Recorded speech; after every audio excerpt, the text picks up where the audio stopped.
Hello बच्चों, let's read this question. The question says gigantism and acromegaly are due to hyperpituitarism, hypopituitarism, hypothyroidism, hyperthyroidism.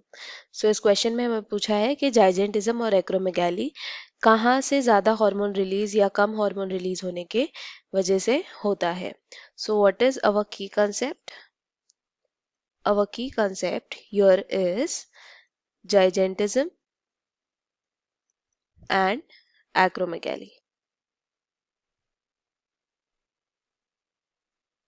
So what are gigantism and acromegaly? Gigantism और acromegaly होता है over development of bone से. और ये किस वजह से होता है? ये होता है hyper secretion of pituitary hormone called as growth hormone. So ये growth hormone के ज़्यादा secretion के वजह से होता है. ग्रोथ हार्मोन का क्या फंक्शन होता है? ग्रोथ हार्मोन का फंक्शन होता है development of the body, growth and development. और ये किस वजह से होता है? ये होता है development of muscles and bones की वजह से.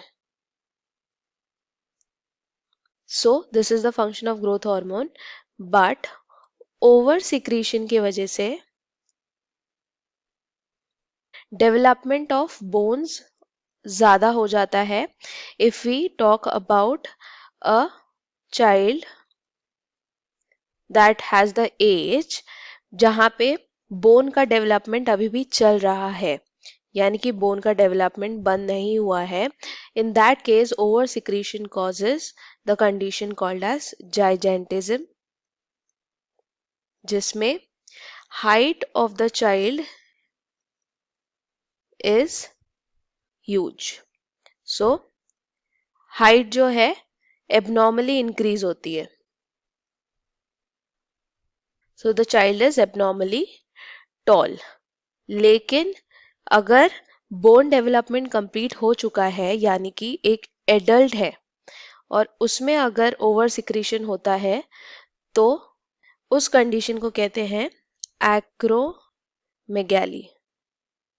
नाउ एक्रोमेगैली में हाइट तो इंक्रीज नहीं हो सकती क्योंकि बोन डेवलपमेंट हो चुका है, बट जो हैंड्स एंड फीट्स होते हैं यानी एक्सट्रीमिटीज, उनका ओवर डेवलपमेंट होता है,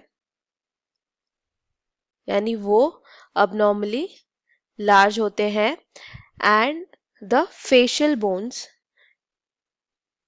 डेवलपमेंट इज ह्यूज, जैसे कि ब्रॉड फोरहेड.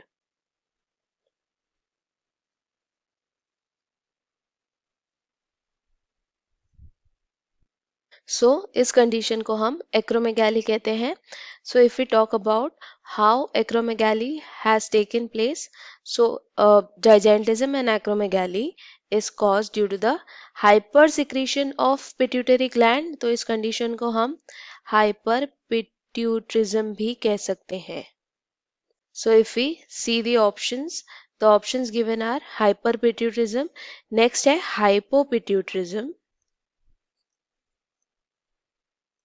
इसमें सपोज पिट्यूटरी हॉर्मोन्स कम रिलीज होते हैं. फॉर एग्जाम्पल अगर ग्रोथ हार्मोन का रिलीज कम हो तो वो कॉज करता है condition such as pituitary dwarfism. Next है हाइपोथायरॉयडिज्म. हाइपोथायरॉयडिज्म यानी कि थायरॉक्सिन हार्मोन का रिलीज जो है कम हो जाना. सो reduced secretion of thyroxine, and hyperthyroidism is the increased secretion of thyroxine. So what is our final answer? Our final answer is option 1, that is hyperpituitarism. I hope you understood it well. Best of luck. Thank you.